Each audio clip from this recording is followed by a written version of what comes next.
I spent most of this past week in Texas. Some of you may remember a few weeks ago I told you that I lost a really close friend the night before Thanksgiving in a head-on collision that also took the lives of his children. Zach McElroy and I go back about 25 years. But the situation has received a lot of press because he played football at TCU, and it's a tragedy beyond proportions. His wife, Lauren, survived, and I got to spend time with her this week.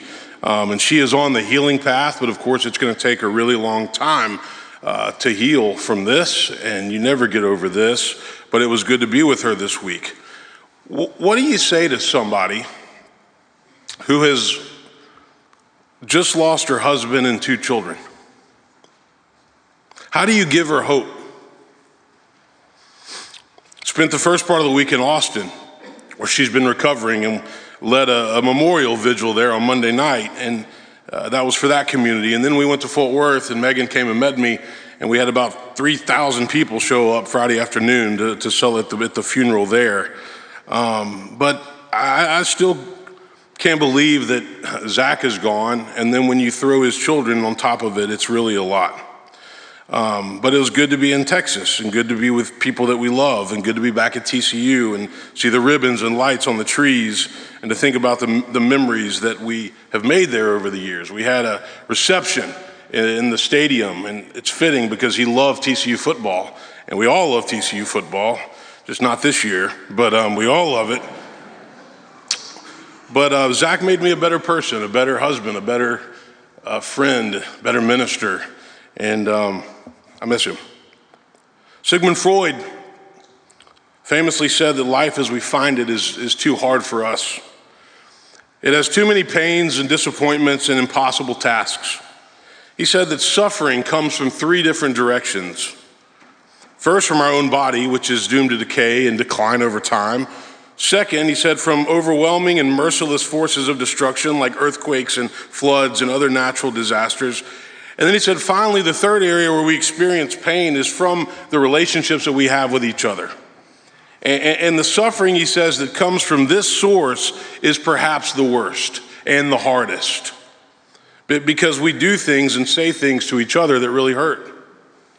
And this has a lot to do with the loss and the grief that we experience when we lose somebody we love. Well, Freud was telling the truth, but he wasn't a person of faith. Life's not easy, it does hurt.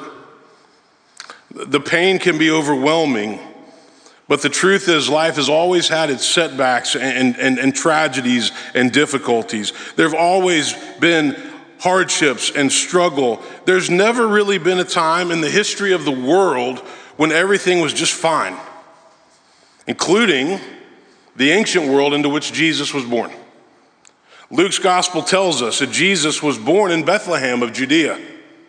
It was a world of poverty, heavy taxation, tyrannical rulers like Herod who wanted to put all the newborn babies to death out of jealousy. Don't forget that part of the story. The literature of that time says that the Israelite people lived with little hope for the future. They lived under Roman occupation and intimidation. One writer said the world was perishing, rotting, decaying, and reaching its end. And so it's fitting that in foretelling the birth of Jesus, Isaiah writes these words: "The people who walked in darkness have seen a great light. Those who lived in the land of deep darkness, on them light has shined." But we always seem to find ourselves asking, can Christmas still be magical in a world that has the kind of suffering that ours does? Can it still bring hope in a world that can often feel hopeless? How do we celebrate Christmas when we know that all is not well in the world or in the lives of so many people? There's people that are homeless, people that are being held hostage in Gaza, people that are hungry, people that are grieving, lonely, sad, depressed. But if we take the time to think about it, I say the question is not how can we celebrate Christmas in a world like this, but how we all desperately need Christmas in a world like this. We need it. In the face of darkness and pain and grief and depression and addiction and so many people that are struggling, we need the hope and the light that Christmas brings into our hearts. It brings peace into our lives, into our families, into our marriages, into our friendships, into our churches, into our businesses, into our daily existence that can, if we're honest, become predictable and even mundane. Today, the Ryerson family lit the third candle on the Advent wreath that we call the candle of joy. Hope, peace, joy, and next week is love. Micah foretells the birth of Christ by saying, he shall judge between many peoples and shall arbitrate between strong nations from far away. They shall beat their swords into plowshares and their spears into pruning hooks. Nation shall not lift up sword against nation, and neither shall they learn war anymore. Jesus brings peace. And last Sunday we talked about how important it is to first find peace in our soul so that we can spread it. Jesus said, my peace I leave with you, my peace I give to you. I don't give to you as the world gives. Today we're in Luke's gospel, and this is probably the most familiar birth narrative that we hear. Meaning Luke's gospel is probably read more than Matthew's. There's two, Matthew and Luke, and then John has his own version of the incarnation. But Luke tells us that Mary and Joseph had traveled from Nazareth in Galilee to Bethlehem to be a part of the census mandated by Caesar Augustus. They made that roughly 80-mile journey very late in Mary's pregnancy, and while they were away in Bethlehem, it came time for her to deliver the child. But because of the census, Bethlehem was crowded with travelers. And so the only place that they could find to stay was behind an inn in a stable because the inn was full, remember? So they set up camp in the stable behind the inn. Luke also includes in this account that there were shepherds living in the fields, keeping watch over their flock by night. When suddenly an angel of the Lord appeared to them and the glory of the Lord shone around them, they were absolutely terrified. But the angel said this, he said, do not be afraid. I bring you good news of a great joy for all the people. To you is born this day in the city of David a Savior who is the Messiah, the Lord. This will be a sign for you. You'll find the babe wrapped in bands of cloth and lying in a manger. I love what my friend Mike Glenn said. I heard him a year ago say, it wasn't Mary that wrapped that baby. It must have been Joseph. Bands of cloth. That's something a dad would do, right? Not a mama. Well, the shepherds went with haste to Bethlehem, and when they arrived, sure enough, they found Mary and Joseph, and they found that new child lying in the manger.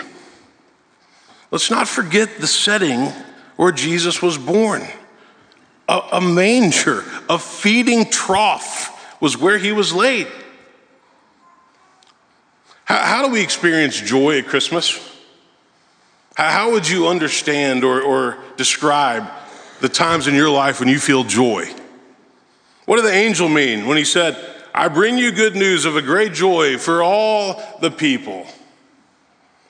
Michael Lamb teaches at Wake Forest, and he was in Nashville about a week and a half ago for the Trinity Forum, spoke over at MBA, and then I got to spend some time with him with a group of ministers. And Michael teaches character and leadership, two things that I try to teach in my courses at Vanderbilt. And he is exactly right that we need to do a better job of intentionally teaching these virtues to our young people. Intentionally. Let's not just hope that they pick it up. Because how else are they going to learn it? How else will they form character? Michael's a really interesting guy. And he's starting an initiative to get more universities across the country to teach virtue and character. Because if we're honest, there's a lot of it lacking in our world right now. A number of years ago, Archbishop Desmond Tutu traveled to India and spent a week with the Dalai Lama, who was turning 80. And those guys wanted to reconnect. And they published this book that Farrell and I've always loved, and we've recommended it to a lot of people, called The Book of Joy. And if you've never read this book, I would encourage you to get it. It's really good.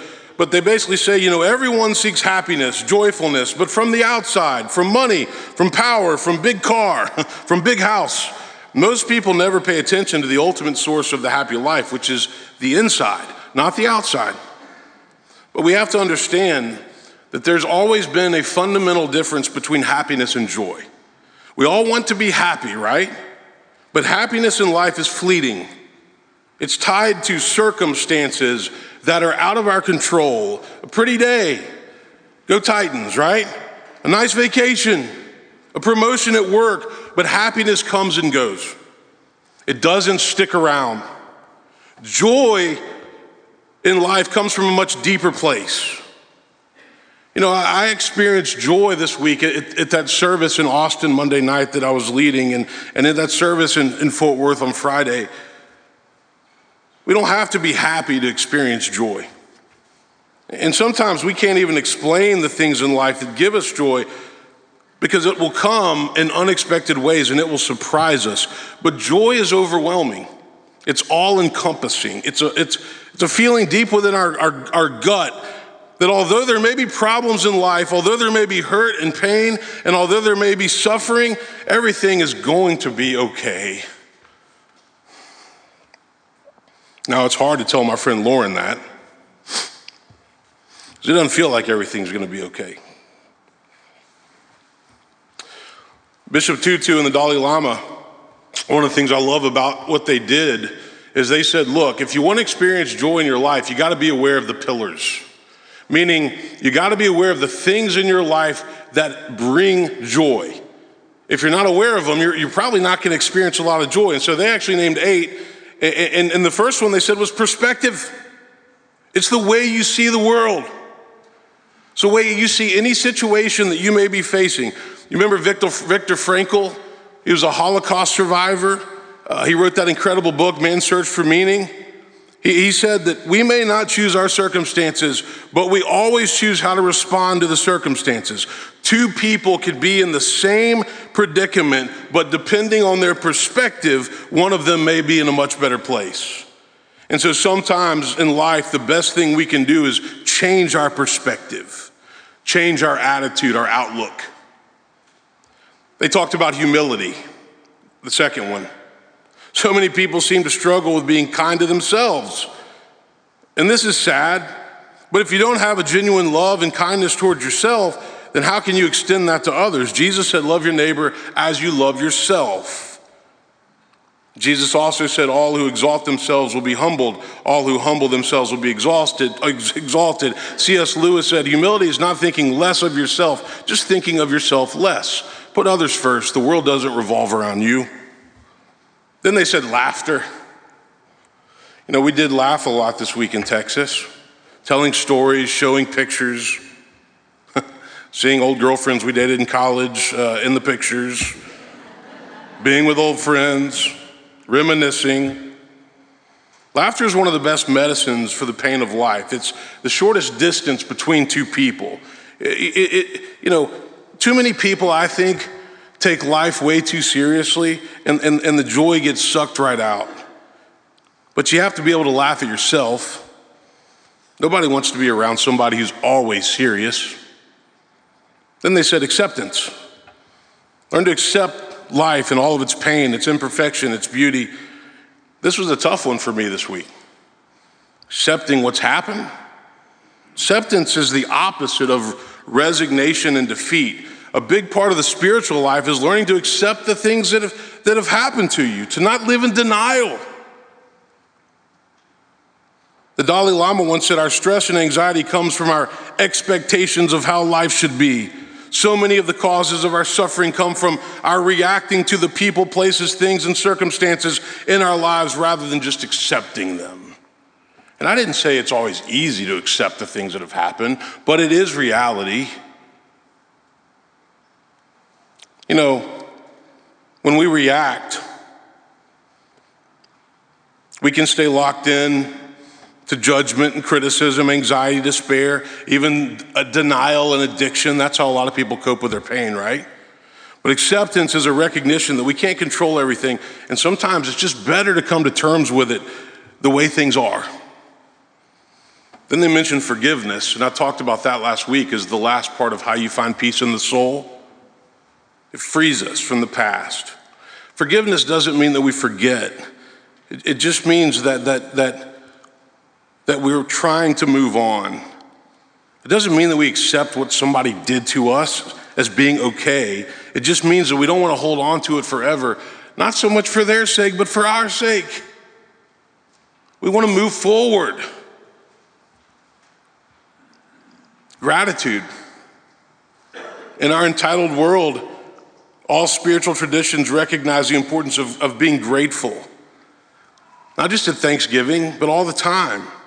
It moves us from this narrow-minded thinking on the things I don't have that I wish I had to, wow, look at all the blessings that I have. Look at my family. Look at my friends, my church, my job, and you're grateful for it. And Paul says in the Bible, give thanks in all circumstances, because grateful people are joyful people. I'm grateful for this beautiful music this morning. They mentioned compassion. You know, Jesus had compassion, but our culture is self-centered. Too much self-centered thinking is the source of suffering, by the way. You know, I love my dad's quote, find somebody all wrapped up in themselves, there's no smaller package in the world. We're most joyful when we focus on others, not ourselves. So bringing joy to others is the fastest way to experience joy ourselves. Remember what Jesus said? I was hungry and you gave me food. I was thirsty and you gave me something to drink. Just as you did it to the least of these who are members of my family, you did it to me. If you've hosted room in the inn lately, you know that feels good, right? Because you help people. If you built a hope house, you know that feels good. The last pillar that they mentioned is generosity. And remember, generosity involves your time and your money. We can't do anything at this church without your generosity. I hope you all know that. And I hope you know we're grateful for it. But generous people are joyful people. When we have a generous spirit, other people want to be around us.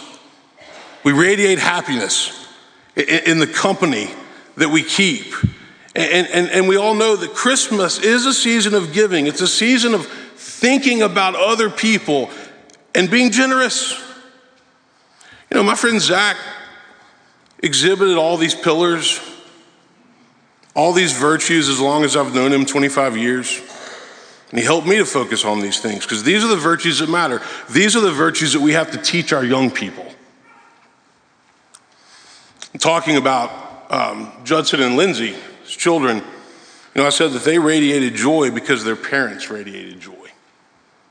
They were full of life because Zach and Lauren were full of life. And the best way to teach our young people is to embody what we want to teach them. Because if we teach them one thing and do something different, they're going to see right through it. We have to model what we want them to learn. The angel said to the shepherds, I bring you good news of a great joy for all the people. To you is born this day in the city of David a Savior who is the Messiah, the Lord. You've got 1 week till Christmas. So what are you going to do in that week to experience joy with your family, with your spouse, with your loved ones? Life is not full of happy times. There's pain, there's loss, there's disappointment. But in the midst of any of that, joy is still possible because it's deeper. It's in our soul. And joy is found in little things too. A date with our spouse. Putting on Bethlehem last week. Getting a beer with a friend. Letting them know you care. Having dinner with your family. Singing Christmas carols around the tree. Tucking a child into bed at night. Even saying goodbye to a friend that we've loved. There can be joy there. So look for joy this Christmas. And always remember that joy can come in unexpected places, and it just might surprise you.